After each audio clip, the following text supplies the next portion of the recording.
Complicações macrovasculares no pacientes com diabetes mellitus tipo 2.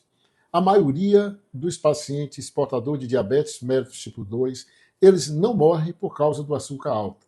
Eles morrem por causa de complicações macrovasculares, por causa de complicação nas artérias, no coração e no cérebro.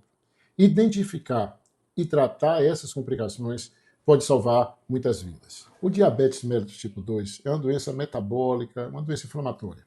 E os níveis de glicose elevada no sangue, a resistência das células à ação da insulina, leva à lesão no endotélio dos vasos.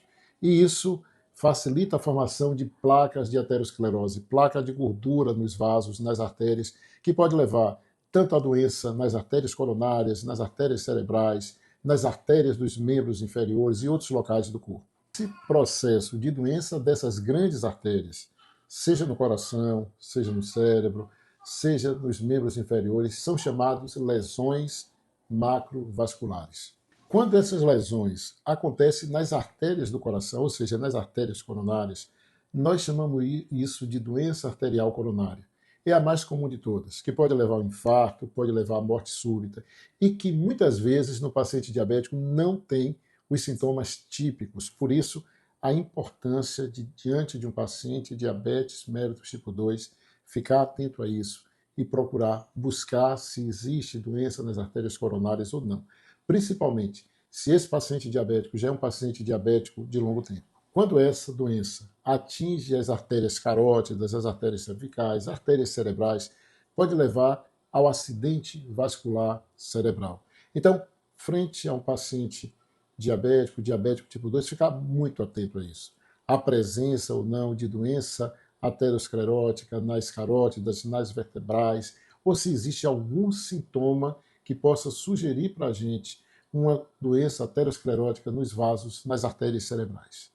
Quando essas placas de aterosclerose atingem as artérias dos membros inferiores, das coxas, das pernas, é muito comum a gente levar sintoma de formigamento, de dor, e muito comum, em alguns casos, levar também a amputação de membros.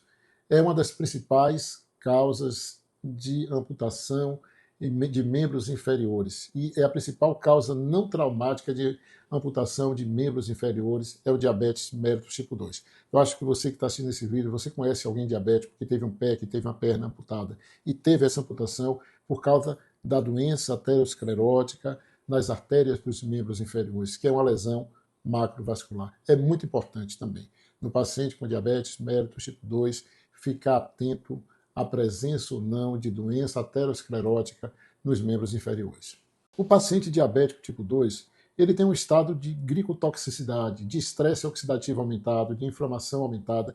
Isso por si só já predispõe à formação das placas ateroscleróticas. Quando você associa isso a outros fatores de risco, como dislipidemia, como tabagismo, como peso acima do normal, obesidade, aumenta muito mais ainda a possibilidade de formação de placas ateroscleróticas. Por isso que o controle, o tratamento do diabetes mellitus tipo 2 não pode ser voltado apenas para o controle da glicemia.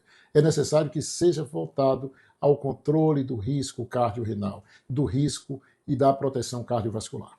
Após a avaliação clínica, de anamnese, de exame físico, é importante a gente fazer um rastreio, procurando identificar se tem doenças ateroscleróticas, seja nas artérias coronárias, seja nas artérias cerebrais, seja nas artérias dos membros inferiores. E aí nós temos vários métodos que a gente pode lançar mão.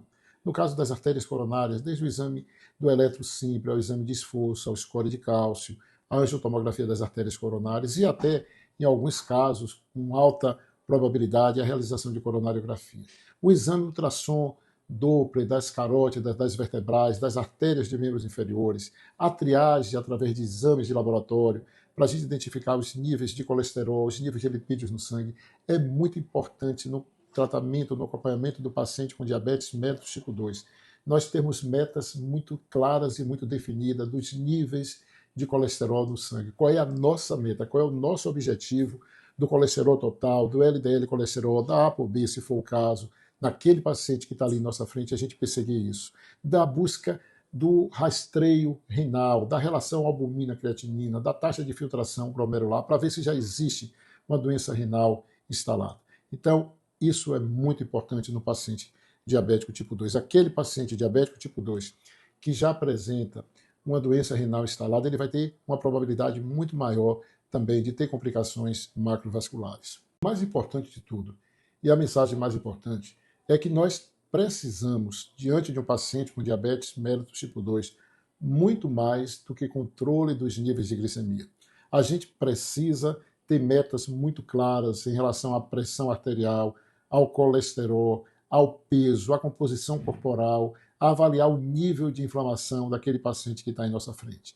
E, identificado isso, procurar corrigir, seja com as mudanças do estilo de vida, seja com drogas, com medicamentos e até outros métodos, e assim a gente poder prevenir, evitar as complicações macrovasculares, evitar um infarto, evitar um AVC e muitas vezes evitar inclusive a morte súbita. Mas a mensagem mais importante que eu quero deixar para você que está assistindo esse vídeo é que as complicações macrovasculares são as que mais tiram vidas. É a que mais leva a complicações graves do diabetes mellitus tipo 2. E a gente pode prevenir. E a gente pode tratar adequadamente, desde que a gente tenha feito um rastreio precoce, procurando identificar essas complicações. Então, você que é diabético tipo 2, não é suficiente apenas ter a glicemia controlada. É necessário que você tenha os seus níveis de colesterol no sangue dentro das metas estabelecidas para você, para o seu caso. É necessário que você tenha um controle da pressão arterial de uma maneira adequada. É importante que você acompanhe qual o seu peso, qual a sua composição corporal, para que você procure estar dentro das metas ideais para você, para que você tenha uma atividade física adequada, uma alimentação inteligente, enfim, são todas essas medidas que vão evitar essas complicações. Se esse vídeo foi útil, se você gostou, compartilhe ele, curta, para que você possa continuar recebendo informações de qualidade.